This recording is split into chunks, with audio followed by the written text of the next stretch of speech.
ఆ నాశనము మధ్యన లోతు నశించకుండా అతని తప్పించాను. ఇప్పుడు లోతు తప్పించబడడానికి కారణం ఏంటి?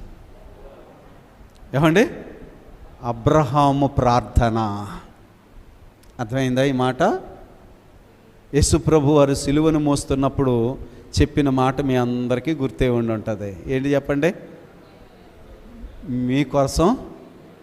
మీకోసం ప్రార్థన చేయండి. అంతే. ఏడవండి అంటే దాని అర్థం ఏంటి? ప్రార్థన చేయండి, అడగండి, వదిలిపెట్టొద్దు, మౌనంగా ఉండొద్దు. అడగండి, అడగండి, అడగండి. పైన ఒక రకంగా లోపల రకంగా ఉన్న నీ వ్యవస్థ నాకు తెలుసు. ప్రార్థన జీవితం లేదు, అడగటం లేదు. నేనేదో భక్తిగా ఉండాలనుకుంటున్నావు, అది నీ వల్ల అవ్వదు. దేవుడు చేస్తాడు. అడుగు, అడుగు, అడుగు. నీ కోసం అడుగు, నీ బిడ్డల కోసం అడుగు. ఫోటోగా కనపడాలని ప్రయత్నం చేయకు. యథార్థతలో